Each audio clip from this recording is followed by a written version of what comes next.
Hello, good morning. Uh, Hopefully everyone is good. We are going to start a live now, and I will be inviting my inner witch at the moment to our live. That would be about miracle. Hello, everyone who is joining us at the moment.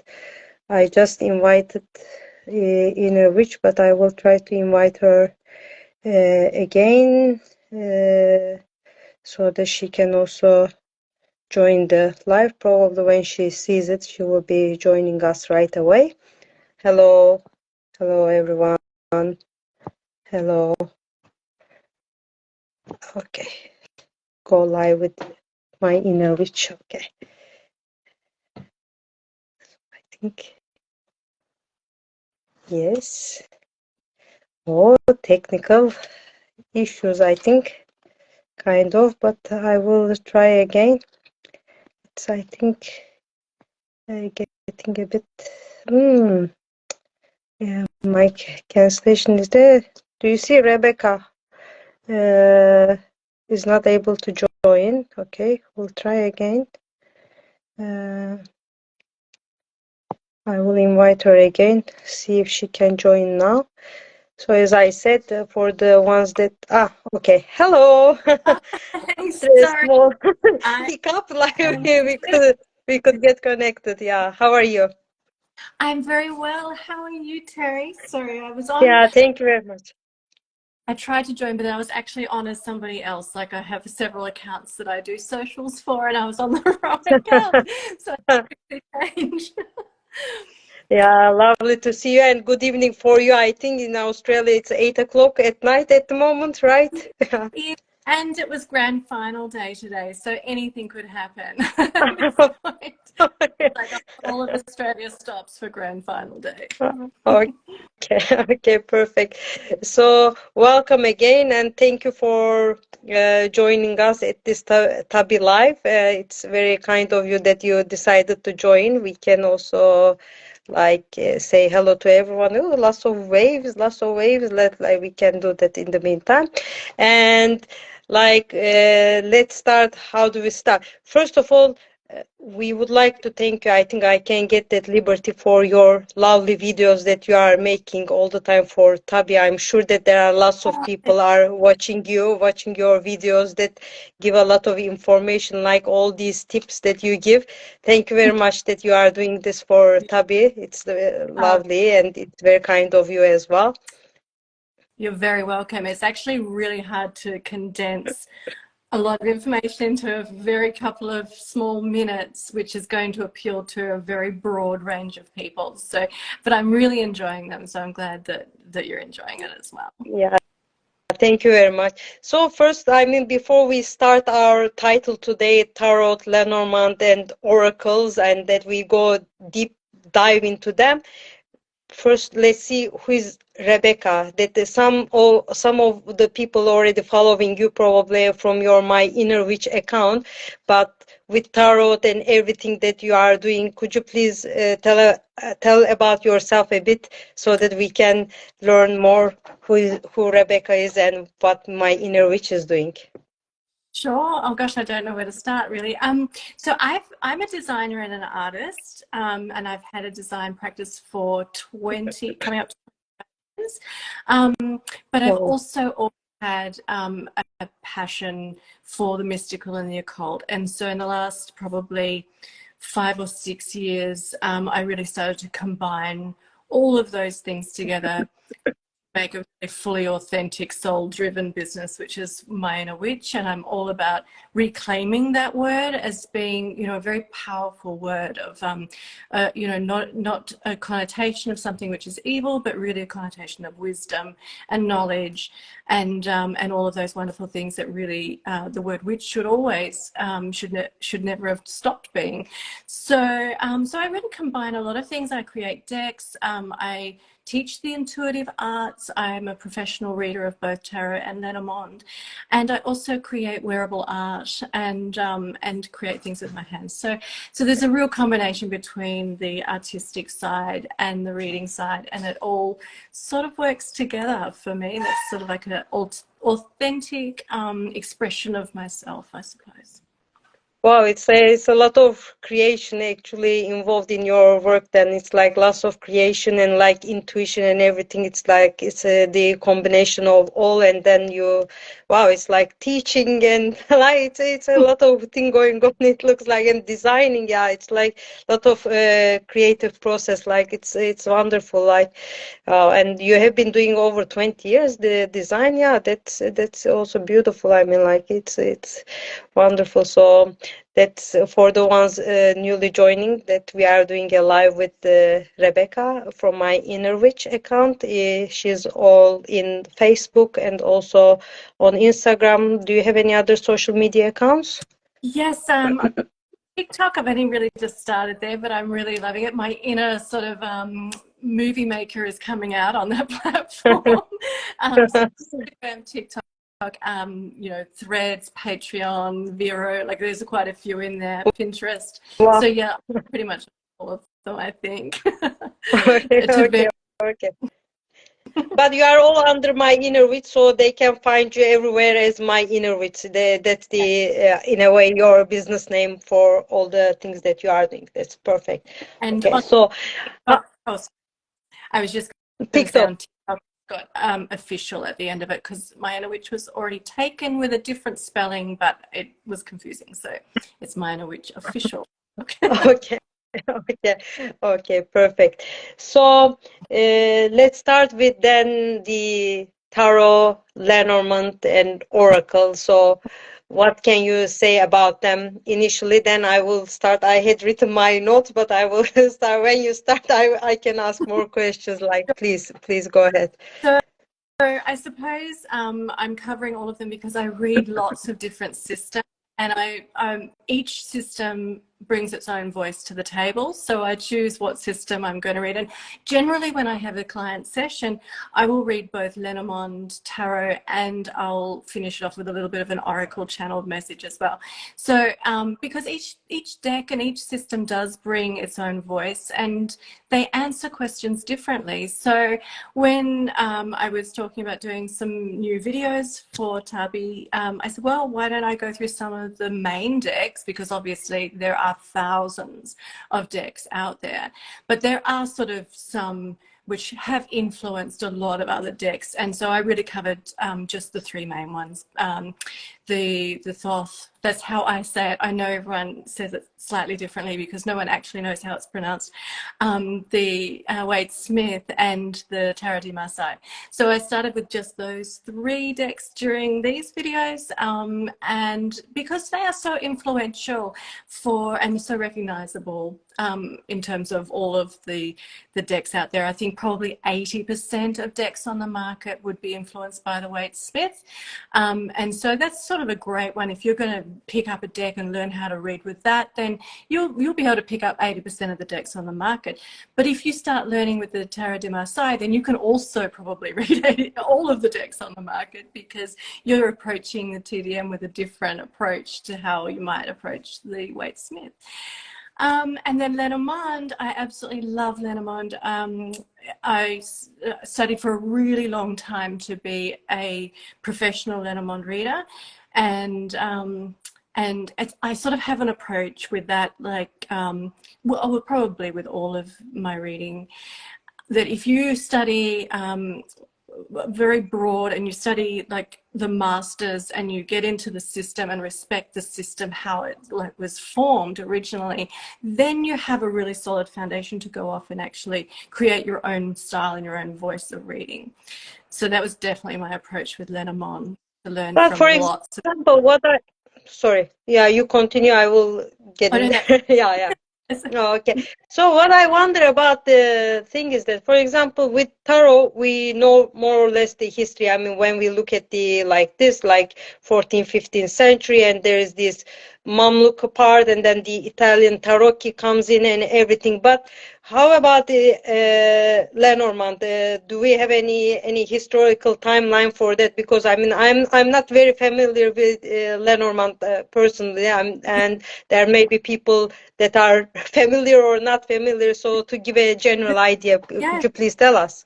Well, for a start, it was actually named after Mademoiselle Lenormand, but she never actually used the Lenormand deck. So she did, even though it was named after her, it was actually named, or well, I suppose, started to become used or was like invented about 2 years after her death. But she was quite a famous fortune teller, so they did sort of take her name as, like, I suppose, an early marketing sort of ploy. So we're looking at around that, where were we, about 1845, that sort of era. So it's actually not as old Okay. as the original tarot that we know it today, but it was definitely during a time that a lot of those sort of fortune-telling decks were being used. And so, you know, there was the Grand Jeu. I've actually got a Grand Jeu first. This very Yeah. different to the Lenormand. That's the Grand Jeu. Oh, Everything's okay. back. Sure. Yeah. Okay. That Okay. came out about a year before the Petite Lenormand, and let me just, that was this one. And of course, just like tarot, it started out as a game. It was the game of hope originally, and then it became a sort of fortune-telling system of 36 cards. The Grand Jeu has 52, 54. Can't remember. I'm not I don't read this a lot, but I do read this a lot.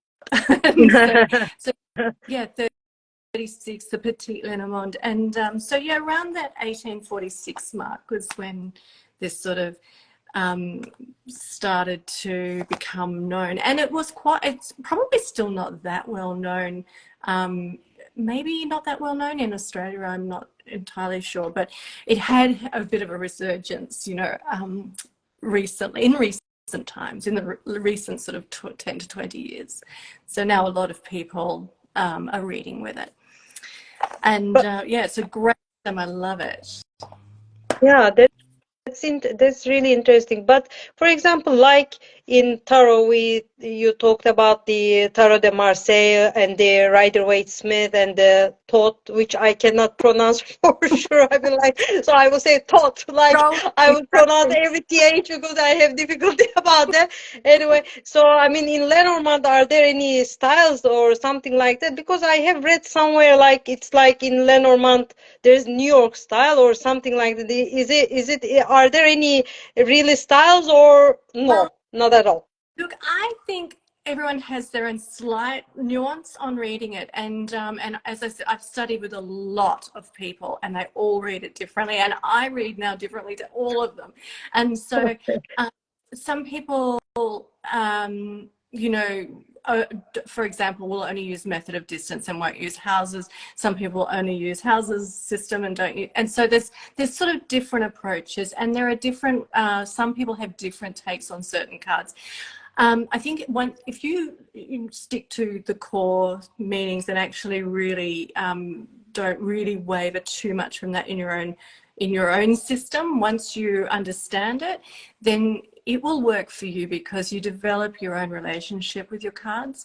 And so if someone posts a read, for example, in my group, I am sort of, okay, well, this is what that is going to say to them. It's probably not the cards that I would pull for the same question because my cards have a relationship to me and how, you know, I read.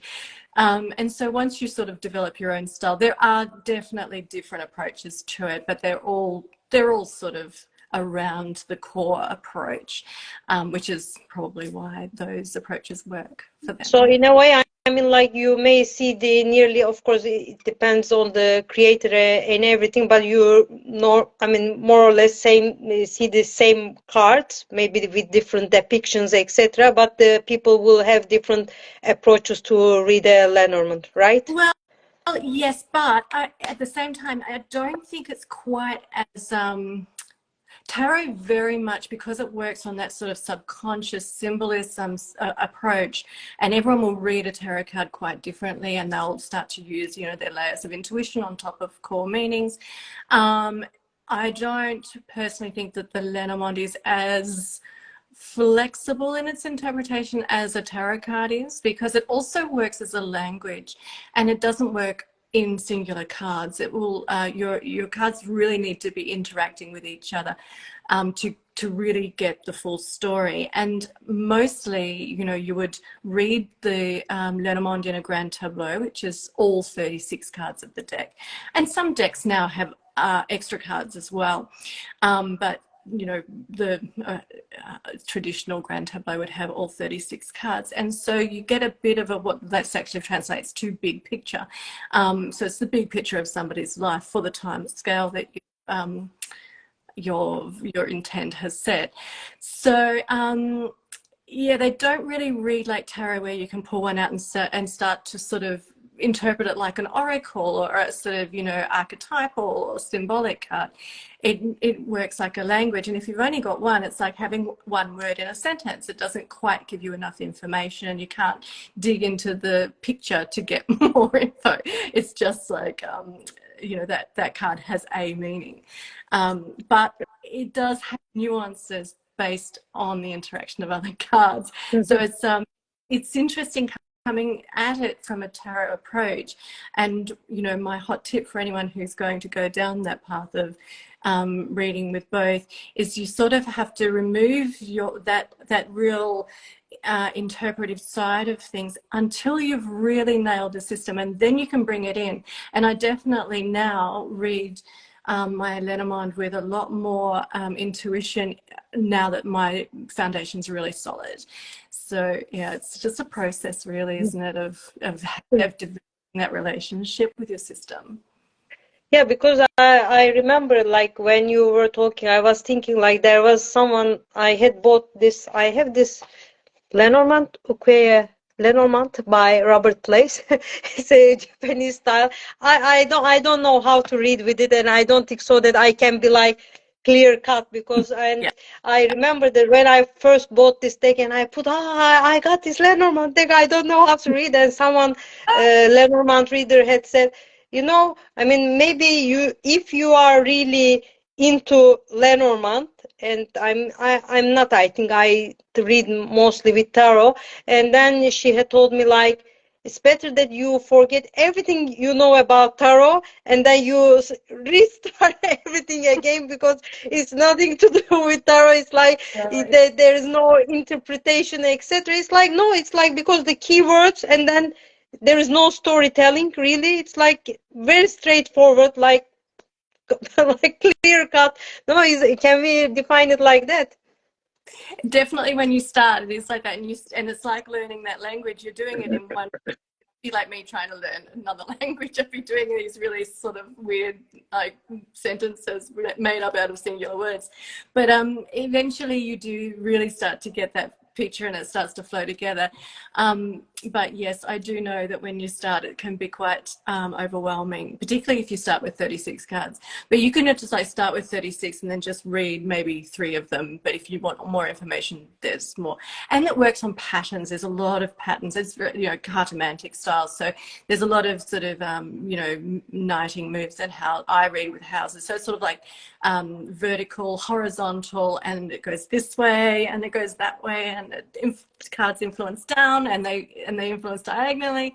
So it's really fascinating to sort of, and you know, I always combine my systems professionally when I read, and so it's really interesting. Even though they're two completely different systems, there are sometimes really obvious similarities between some tarot cards and some Lenormand cards, and they will start to say the same message, and it's a really beautiful sort of confirmation between systems and what the story is playing out. So on sort of day to day, because like these are really day to day. They're very grounded in sort of, whereas I personally think that Lenormand's tarot is so much better at getting to why is this happening on the day to day, like what are the bigger things going on which are causing these things to happen. So I sort of really love combining those two together. Wow, wonderful. So there is a question here from Jason. I don't know what the spiral pattern. Maybe you can also explain that to us, because he's asking if you are reading with spiral pattern.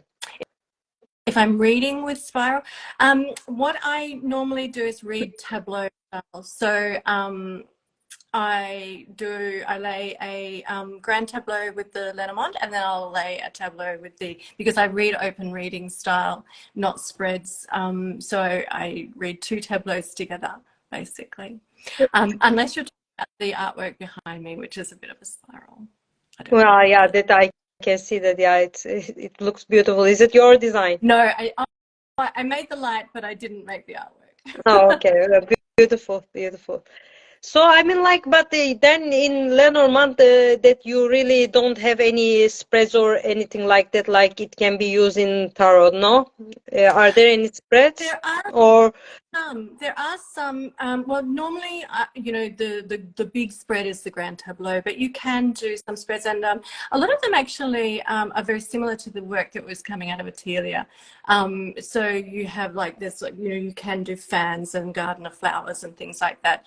But generally, I just read with a grand tableau, or short reads with 3 cards or 5 cards, or the 9 Okay. card. Is there a minimum card that then you open with the Lenormand? Like in Tara, I think also the people say that at least it's better that you open 2 cards, though we make a lot of 1 card readings, but it's in general.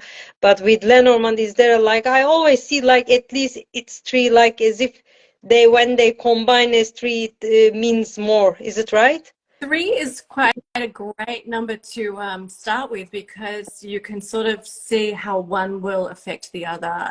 So, you have your first card, and it depends, like, you set your intention as to how you're going to read that. Are you going to read that like a cartoon strip, or are you going to read it where the middle card is sort of like the key, or the first card is the key, and then the others describe it? So those are sort of things that you want to get pretty much solid before you start shuffling, so that you know what your cards are going to say or how they're going to answer. But a 3 card is, you see a lot of 3 card reads on, the socials. There's some members of TABI who do some awesome daily reads with 3 cards. And so I think if you're starting, that's a really good way to just see how, that one card will affect the other, or how that sentence gets made up out of, three sort of keywords or key concepts to form a sentence or a message. Yeah, and that's the message part. No, it's like, for example, you have a key, you have this clouds, I don't know, you have this, and then you say that there is a lock opening, whatever, etc. Now I'm of course throwing because I don't know the meanings, but it's something like that. No, it's just like you get the meanings. I mean, like the keywords, and then you try to make a meaningful sentence out of those keywords that can give a meaningful message. Is it right? To start with, that's a really good way of doing it. And then you can like build on top of that. So then you can start to look at directionality. Not everyone uses directionality in Lenormand, I do. And you can start to use patterns, and what's mirroring, what's knighting, what's underneath in the houses, what's linked in other areas, and what's influencing down, the upper cards influence down over the ones underneath it. And so placement, of course, of the significator card is also really important, because that will tell a huge story just before you even start to read any card, just where that significator card has placed. And it's a little bit like, when the cards are on the table, that analogy, that's exactly what it's like. Here's all the cards on the table. Where are you? Okay, so what's touching you? What's on top of you? What's underneath you? What's behind you? What's in front of you? All of those things start to build up the story. And you can get an incredible amount of information out of a grand tableau. I just read for 1 month ahead for my clients, because it seems to be a really good time frame that they can have agency, because then I tend to find, I'm going off on a tangent now, but I do tend to find that Lenormand on its own can be a bit fatalistic and can become a self-fulfilling prophecy. So, and I think that's quite, the danger of giving reads. So I tend to use it as a sort of, where are you now? And then, okay, how can we get where you want to be by using the tarot deck?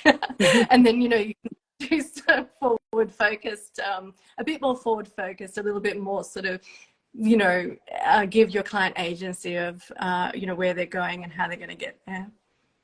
Yeah, wow, that's really like that part is like I also I think feel like that was sometimes when there is like a Lenormand like as I said I'm not very familiar but it's like sometimes even looking at the keywords you can feel that there is a like a very straightforward, clear message that is coming out. And sometimes I don't know if it's right to tell that it is scary, but it can be sometimes really scary Yeah. in that sense. Because in tarot, like you can like always, that's, but I mean, maybe I read it in a different way. I mean, there is a chance of, I think, self-doubt, but I think maybe is it right to say that Lenormand, like with all the meanings, takes away that self-doubt a bit. Yeah, I think yes. I think in some ways yes, but also you have like if you've got every single card in the deck on the table, you're going to have your negative cards, and they sometimes can't be. You know, tarot has this wonderful. You know, every card is a positive and a challenge, similarly in Lenormand, but they're a little bit more blunt. So if you, it's more about the closeness and proximity to the client as to, you know, where if you've got the cross like in right on top of your head, then that's not a great position, and you have to work out why. And this is, I think, why I like to combine both, because then I can go, okay, well, here's the challenges, we've found those. How then can we actually, you know, work out why that's the case and how you can best work through that. And that's where I find tarot is stronger. That's just my personal opinion. I'll probably have all the Lenormand readers going, no, you can do that. And you probably can, but I just prefer tarot to get underneath the surface. Because every system has its strength, and for me, you know, that's the strengths that I like to work with. So yes, I think it is what it says, what it says. You know, like yes, the Lenormand says I said what I said. So go to then you have to go to a Lenormand to a tarot to sort of work through that. But for example, you are saying like you are using the, yeah, we will come to the oracle as well, but like of course you are professional and you have been doing it for a long time, but that it's like because it's like languages. I mean sometimes I mean when I switch from one language to the other you just like have this more like even a moment like this. Do you I know that you are doing it a lot. I mean, you are very experienced, but is there any moment like you are like, I'm now switching from Lenormand to Tarot? It's like, you know, do you feel that? No, because I read them sometimes like in conjunction. Like I always have both up, and so what I do often is I go, oh wow, well this card is almost the equivalent to what this card is saying, and we can see what's happening on the day to day here, but this is actually why. You know, and then I sort of so for example, you might get a couple of cards which are similar, like you know, paths and two of swords, for example, where you've got and depending on the placement of paths, where there might be like a decision that is like just difficult to make at that point, for example. That I've just pulled that off the top of my head. There's a few cards which do have similar concepts, and both systems together are quite powerful to echo and reinforce each other. It also shows whether something is as bad as what it looks, or if it's like, you know, it can confirm and it can possibly deny as well that something, or, you know, say, okay, if that's not as bad as it feels right now, it's actually a minor thing that you'll get over, because, you know, that you can sort of quantify it a little bit when you've got two systems working in conjunction. Wow, okay. That's interesting. I mean, like how they combine with each other. Yeah, thank you very much for the explanation. Like for me, because it's like, I mean, for me, I think of myself, it's like I would probably have difficulty like to switch, but of course, I mean, like when you know it, you know it. Yeah. There is a comment here like saying that Linda Rose Mary Stevens. The thought can be pretty blunt too. Failure for seven of coins, ruin for nine of swords. Yeah, Absolutely. she's giving an example. I just saw the tail end of that, and I was like, yes, the thought is so blunt sometimes. I actually don't generally reach for that as my go-to with clients, because yeah, it is a blunt deck. It's funny how every artwork, not just every system, but every artwork in every tarot deck will have its own voice. And the Thoth is very, very blunt. And then there are other decks that, you use for different areas, I think, because they just have like one of my, I've got so many decks on my table here. So one of the decks, there's a couple of decks that I really only use for internal work too, for my own work, and I probably would never use them in a reading situation for a client because, they're a bit more dreamy, they're a bit more introspective, maybe they're a shadow type work deck, and they're probably not your go-to workhorse of a deck that you will just pick up with a client. Okay. So no, Okay. when I've got people sitting with me. So I have another question. Like also in Lenormand, as far as I know, it's like when you have specific cards coming together, when their combination may have a different meaning when they, like, for example, it's like again key, as if I know only the key card. Like key comes with, I don't know, like claw is a different meaning, then it comes next to, I don't know if there's a Yes. again clouds, let's say, like that. And then also you have to, it's a, as you said, it's a language, so you have to be knowing all those combinations, right? Yes, and what I actually find it a little confusing. Sorry, I'm just finding the key card so that people know what you're talking about. That's the key. The key on its own, you would sort of look at that and say, okay, well, we're looking at a card that is like quite literally finding solutions, opening doors, but it also makes it's a card of certainty in the deck, in the spread. Sorry. So if you have negative cards around it, it's making those negative cards a bit of a certainty as well. So it's not always great. And so that's how other cards can influence or change the core meaning of a card. The core meaning stays the same, but it does bend a little bit based on its proximity and its position and its house and how far away it is from the significator card. So it's not that the core meaning itself changes, it sort of just depends on the interaction. Okay, it's like how it empowers or hinders the surrounding cards and everything like that. You could look at it a little bit like how you would get an ill-dignified card in tarot. If you work with elemental dignities and you find like you have like sometimes a really good card can be really challenging depending on its placement or whether it's like ill-dignified or dignified. I think it's sort of similar to that in a way. So while the card itself is probably the good, bad, neutral, its placement will give you, and its interaction with other cards will give you a much more detailed picture of what's actually going on. Okay, I understand. Yeah, that makes a lot of sense. So we will get later questions, and lots of people are making comments, and like Joe Watkins made a comment. Thank you both. Enjoyed the tarot, and let's talk about a bit of the oracle. Yes. What about the oracles?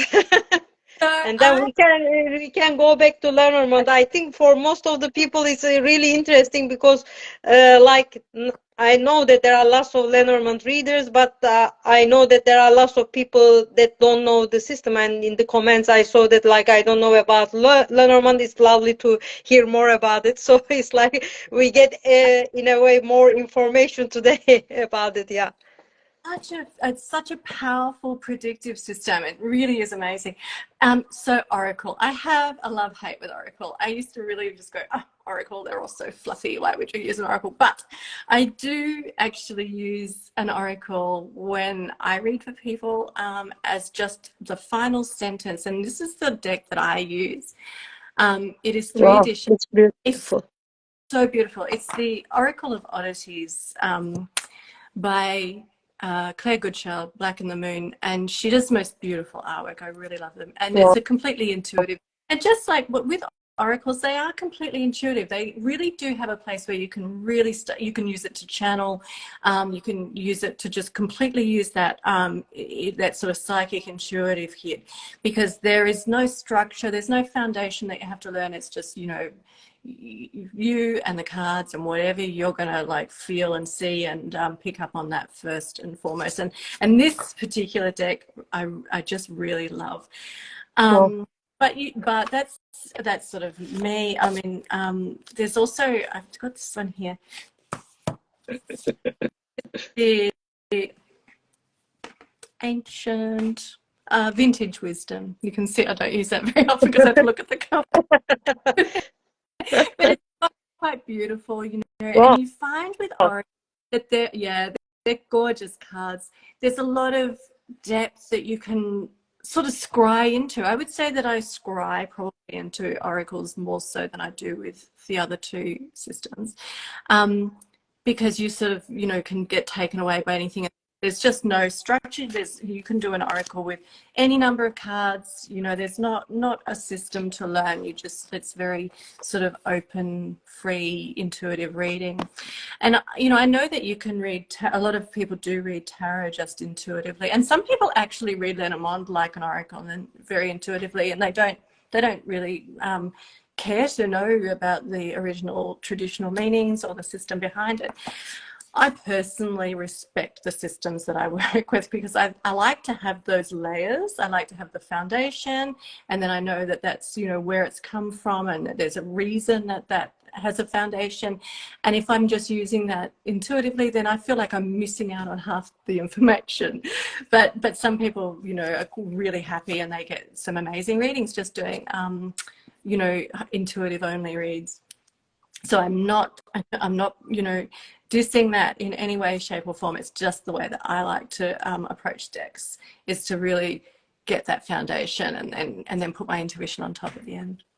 Yeah, which of course, I mean, we all respect every people. I mean, like the way that they read because they find that that's the best way. But of course, if there is a kind of a think that it's like in a way, if there is more that you can take and then you can like benefit from a system that is better, that yeah, let's I won't say that exploit. I think it's a bit like not that, but let's exploit the system as much as we can so that we can get more out of it. Right, it's in a way like that. I know exactly. So I like to know all of those layers. I like to delve into all the rabbit holes of like what I can understand. But then what was really beautiful after doing like all of this sort of rabbit hole hunting and learning, you know, every tiny bit that I could possibly get my hands on, to then really throw all that out the window. Like I said, you know, it's like learning from the masters in art and then becoming like a really accomplished abstract artist. Once you have that foundation and you know all of those things, you can then totally make that your own voice. And so, you know, I now read open reading style. I don't read with spreads, and I always just read cards in combination. And the reason I don't read with spreads is because I think they foster card by card reading. And I like to, you know, work with both the directionality and the fluidity between artwork, but also cards in interaction in with their elemental dignities and their placement and their influence on other cards. So that's sort of just how I've ended up taking all, you know, the past learning and knowledge and putting it all into a way that really works for me, and that's the voice that I have when I read. yeah, it's beautiful, but then it's like when you read, I think it's like more focus on the tarot and the Lenormand, and then the oracle is like it's like giving the final touch Yeah, in a way. it is, and that's usually where I would say it's probably more of a channeled bit at the end, whereas the rest of it, oh, I don't know, it'll come through if it comes through, but I always can justify what I'm saying in the cards that are on the table, whereas the last bits are very free and easy, like what is there something else here that I now need to like pull down into this read, and that's the oracle for me. Yeah, so it's really a very But then Yeah, because sometimes you are not in a way like restricted any kind of system. It's like a free flow in a way, right? It's like, yeah, you just like you can like just feel and then say whatever comes to you, right? right. And that's why it's so I'm like the wonder oracles are wonderful for people who just want to delve into doing some, getting some guidance, doing some reads for themselves or their friends. Like my daughters obviously both have oracle decks and tarot decks and Lenormand decks because I'm really trying. But and we often sit down and when their friends come around and pull oracle cards, and they're often very affirming, very beautiful messages that come out of that. And then it's completely like subconscious. You're tapping into those sorts of wonderful, inner messages and allowing a space for those your inner voice to come out. So there's a really nice place for oracles, I think, and particularly when you're starting to read, you don't have to worry that you don't know everything about the deck, because didn't we all worry that we didn't know everything, at some point? So oracles are great for that sort of thing, and just like really connecting to yourself. Yeah, it's like it feels like it's like, yeah, it's completely you, and then inside, and that's all. It's like nothing else. It's really, I mean, like, to take that burden of I have to know something out of your shoulders. I think it should be feeling so, because it's like you can be completely, I mean, you are yourself, of course, when you are reading tarot, but all, I mean, like, you or Lenormand, but you cannot ignore the fact that this card but means like this, or this the way that they position themselves like have to be something like that. But it's like it feels like with Oracle, who cares about anything? Oh, it's like free ride. Which is great. And I also really love, and I'm just looking at the decks on my table here, and I'm not just saying this because she's the chair of TABI, but these I really love. Like, this in between tarot is such a great idea because it takes several techniques that I sort of use, like based on that structure of the Tree of Life, and using the deck with its next steps, and it steps forward, it steps back, and how to sort of get some forward focus, you know, actionable steps for your client. And this is just so beautiful because it's like using that, and it's like the bridging steps between. And I actually really love this deck. So it's not just a plug for Janine. Yeah, it's wonderful. Yeah, that I think I have seen, yeah, Janine reading during the conference of the TABI last year. This year I couldn't join, but it was really wonderful, like how she picks up things, etc. It's really great. Also, she always makes like online readings as well, so we always see that. It's beautiful. Do you have any other decks to show that you are your favorites and everything, that we Yeah. can see more cards, or it's like, do you have any cards that you like in the specific decks? Yeah, like. Well, I have so many decks here on my desk. It's not even funny. Some of the ones that, do you know what? Another thing I really love with, of course, I'll go back to the TDM for a second, because, of course, the TDM Tarot de Marseille, when that came out, with like, woodcut blocks, and they have very, very limited colors. Now, I am, I think, a little bit color sensitive too. I think I said on another live once, I'm a bit of a design snob. Like, I'm very sensitive to visual.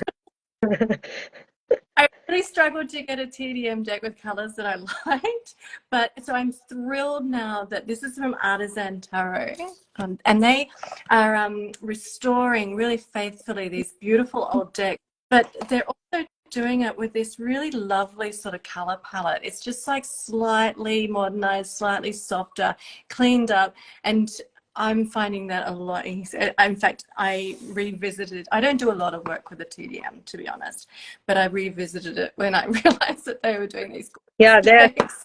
they are really like, it's artisan tarot, Yeah. right? That they are yeah, that they are really nice. I think I have seen. I also don't use much TDM, though it would be, I actually use, I mean, like Tarot de Marcel of Robert Yes. Place. which is based on Tarot de Marseille, but it's alchemical tarot, so it's a different version of it. But yeah, I mean, like in that sense, I use it, and I don't use it. Yeah, but it's wonderful. Yeah. I want to get that. I've seen that. It's beautiful. A friend of mine uses it all the time. And I wanted to show you this because I know that Gwen would want to see this. This is Yeah, when she watches the, yeah, she will be happy to see that. Yeah. Okay. That's the, a beautiful. that I can see that it's worn out. It's probably that you use the most of the time, right? I don't really, and it was actually given to me years and years ago, and the cards are pristine. Wow. They're They are beautiful. They are beautiful. The printing process this is interesting because the printing process makes these all a little bit blurry, to be honest, because this was, you know, late 60s. And of course the Thoth deck actually didn't ever come out until it wasn't actually printed or published until 1969, which is actually really late when you consider that it was painted around 1940 or something like that. Oh, sorry, a bit loud. So yeah, it was. So this would have been one of the first. Not, it wouldn't have been the first printing. Probably around 1970, I'd say this. Wow. But now, of course, the printing process is so much more advanced. It's really interesting to see these old decks, and you know, I struggle to see the detail because the printing is nice. But there are some beautiful, beautiful decks. I've got a first edition Tildwick here. And this is one of those decks that is one that I would use for myself, not so much in a client situation, because they're very, very dreamy. And for me, you can sort of see, like, it's quite... Wow, yeah, it's like, very it's... internal work, you know, it's really... really lovely. So I've got a number of decks here. It just depends. One of my favorites, probably, because I think I'm an artist, is, which I think I once called the supermodel of all decks, the Fountain, which is one of my most favorite. Wow, it's interesting one. Every artwork is just like a beautiful painting. It's just so gorgeous. It's the High Priestess and very modern. And this is, I think, one of the things that people now are probably finding with the Waite Smith deck. It is a little bit of a product of its time. There's no diversity in that deck, and you know, it's a wonderful deck, and it's my workhorse deck. I really enjoy. Again, I had to get the Centennial because the colors were too bright in the other one. Yeah, I have the Centennial as well. Yeah, it's yeah. I know, it's very beautiful. But then, you know, you're not getting sort of a lot of diversity, whereas in some of these more modern approaches to decks, you know, the artwork is probably it's just more inclusive and a little bit more diverse and a little bit modernized. So I really love this deck. That's the Fountain Tarot. Okay. It's the Fountain Tarot. Yeah, okay. Yeah, the Fountain is beautiful. Yeah.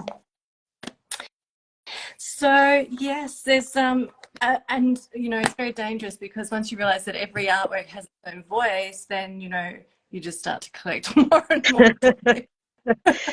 That's how we end up. Oh, there's a Kickstarter. There is this. Oh, okay, I have to buy this. Erica's Lenormand is so beautiful. The artwork in Erica Robinson's Lenormand, Erica Robinson, so beautiful. Have you seen that? It's coming out soon on Kickstarter, so that's one that I've got to get, definitely. It's like how we end up like it's like all like, oh, how did I get this many eggs? Okay, it happened, just happened. No, like it's like yeah, each of us I think also have our like this favorite artist or this and that, and then we are like just waiting like this. No, when is there anything new coming out? Oh my God, it should be mine. No, it's very dangerous, isn't it? It's just like appreciating the art and also being a reader is a very dangerous combination. Yeah, exactly. So if anyone has any questions to ask to Rebecca, I mean, like, please free to ask her. Like, we still have a bit of time, like here. So I was going to ask a question about. I will go back to Lenormand because it's, I think, like the that's the highlight. It's really interesting in that sense. I was going to ask, yeah, that's good. It went out of my mind. I think it's like, so I mean, like, but do you make? Let me ask you another question like that. I know that you are now. I already understood that you are reading with all of them and everything, but. Which is more in your heart about Lenormand when we say tarot or oracle? Well, I've been reading tarot. I was 17 years old, Wow. and I am now 51. So it's probably like over 50, over 30 years. So I think tarot is definitely like, it's so, because you can do predictive reads with tarot, you can do spiritual reads, you can do day-to-day stuff, you can do everything that Lenormand can do with a tarot deck. But I sort of, so I think it's going to have to be tarot because that's sort of, my core, system. But what I love about Lenormand is that it also does sort of, I think for me, I really love that space between fortune telling and the esoteric side of tarot that started to become overlaid. So I actually have a Petit Atelier deck as well that I've made, which is Is it your deck? this is one of my decks, Okay. yes. And I have been working with the beautiful and incredible knowledge that is Kathleen Matthews, and she has an incredible comprehensive course on Petit Atelier, which we've been working together to get back out into the realm that is cartomancy. So this will be, well, this is available actually now, but her course will go with this, and it's incredible actually. It's so comprehensive and also very humorous, and it has the complete translation of his book in it as well. So that's sitting right here looking at me on my desk right now. Yes, watch this space for that one. It won't be far. Okay, perfect. I mean, it's not published yet. It's just in its final draft stages, so it won't be far away. It'll be, I would say, probably before Christmas, but we'll just watch this space. But It's is it it will. like a Kickstarter or you are just going to publish it Well, like that? this deck is available on Make Playing Cards. It's actually not right tonight because I'm going to put it up again once the course is ready to go. But it is available. It's there. It's there. It's just not published yet. And then Okay. the comprehensive course, which is just, I cannot talk more highly of it. It's there's literally nothing like it out there, and that will be available too online. So we will be watching this space, My Yeah. Inner Witch, for the comprehensive course that is coming up soon before Christmas. Yeah. And Kathleen, of course, she's Oh, the yeah, author. of course. Yeah. Yeah, I'm I think. just the deck designer. I think it's not, probably it's not just the thing. It's I'm sure that like probably it's a lot of contribution and a lot of hard work that is put there. I'm sure about that. Like it's wonderful to hear about it. Yeah, hopefully we will hear more about it That's sooner than later. a sneak preview of what's to come. Yeah. Yeah, Any, perfect. if I just talked over the top of all of that, there could have been questions. Sorry. Yeah, yeah. I think at the moment we don't have any question. I only forgot that at the beginning, your Gabi, or your daughter that had said mom very at the beginning. Yeah, like, I don't know if she's still online, but she said, "Hi, mom." I was like looking for. No, my children are not that old.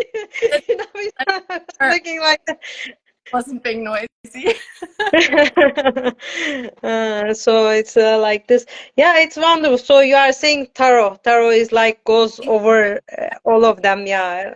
Yeah, it's the sort of die hard, isn't it? It's been around for that long, yeah, I love how it is so. You can do so much with it. It's so incredibly diverse, really, with its you know, its legs go a long way with tarot.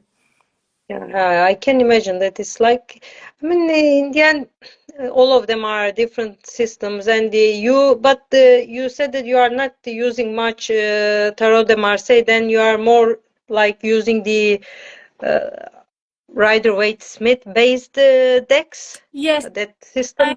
I sort of I use the open reading technique with my more visual, well, no, they're all visual, with my Rider-Waite style decks, to be honest. Yeah, I love using the Tarot de Marseille, but I don't use it very often. So to me, my go-to is more of that sort of a little bit more visual information that I like.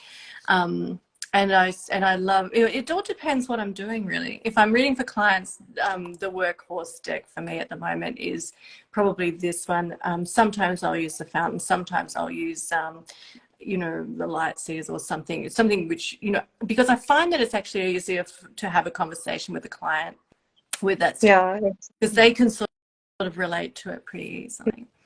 that's true. Yeah.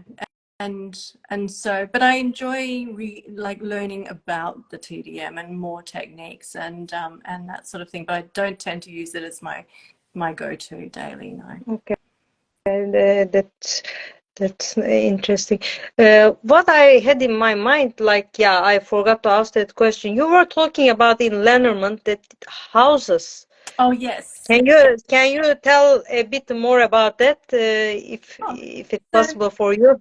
So the yes, absolutely. So the Lenormand is 1 to 36, the petite Lenormand, if we're counting like the traditional, not the ones with the cards.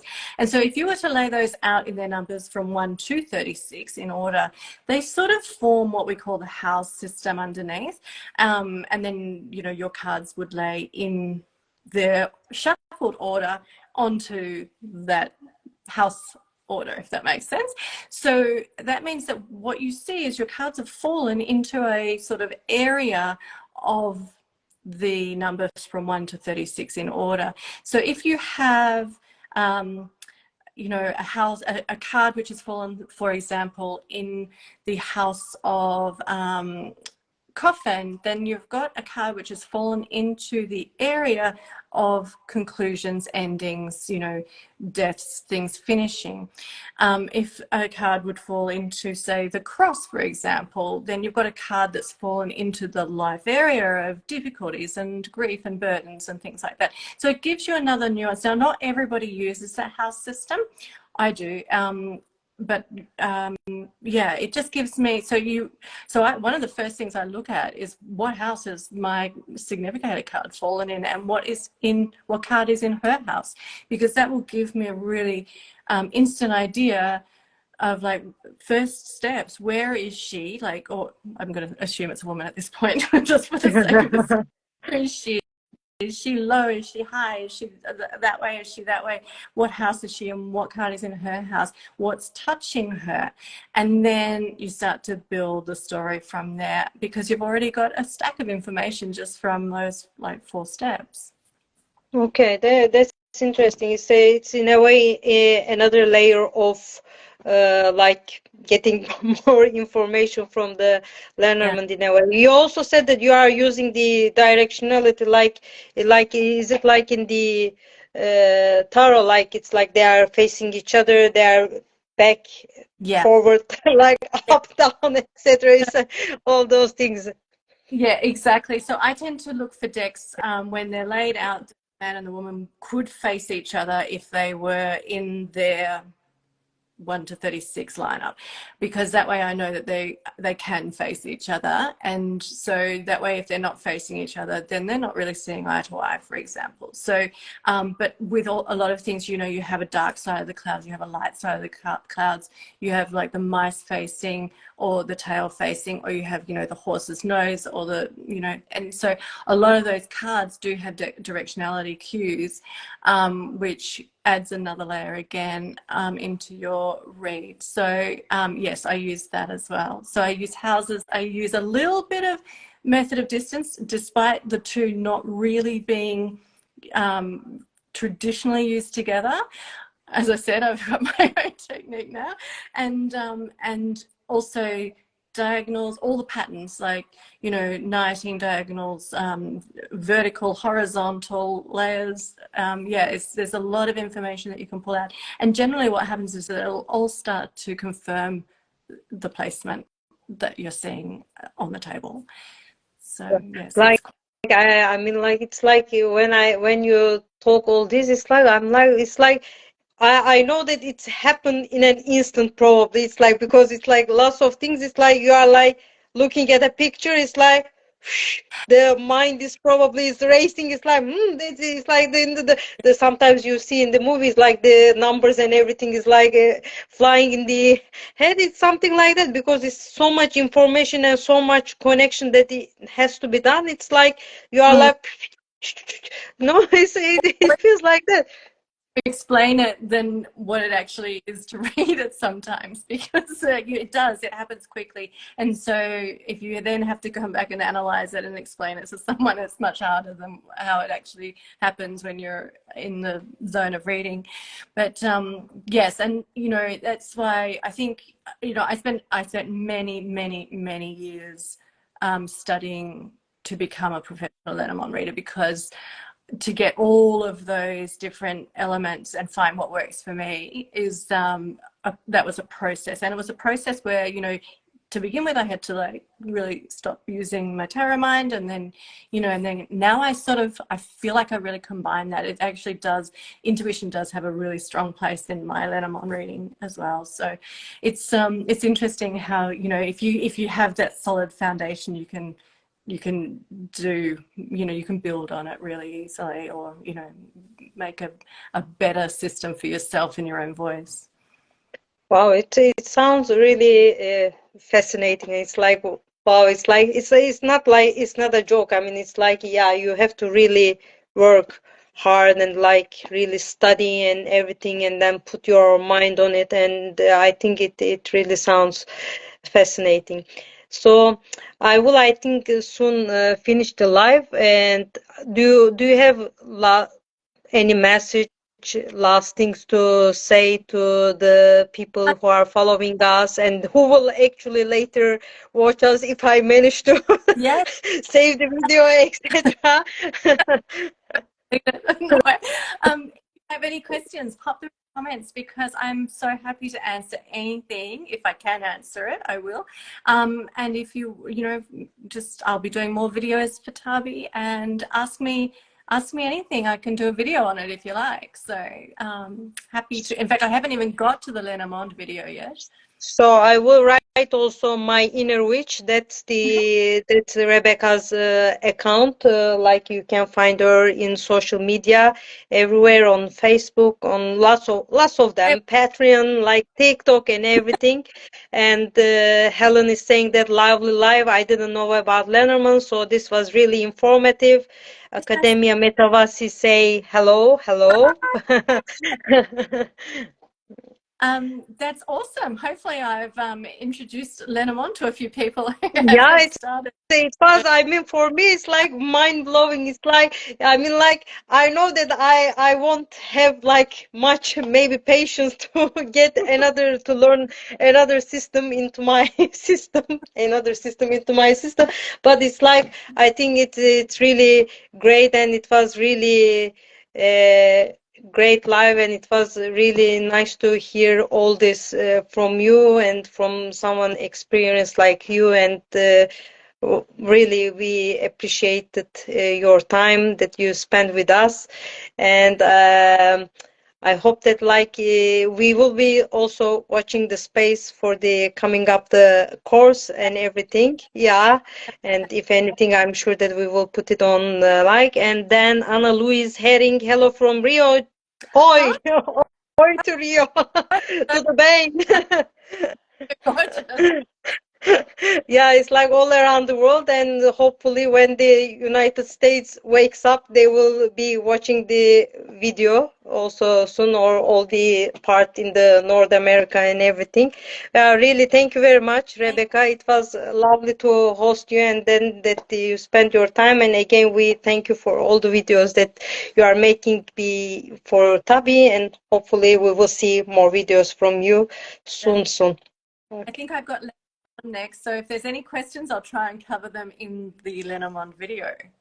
Yeah, thank you very much. Thank you very much. You're welcome. And hope to see you soon. Hopefully, maybe in another live or in another Yes, type of workshop. If you would like to make anything like that, if you have any preparations or anything like that, yeah, hope to see you soon. And thank you very much again. thank So, you. Love you. bye bye and have a good evening and enjoy the rest of your weekend. Bye bye. See you. Bye. Bye.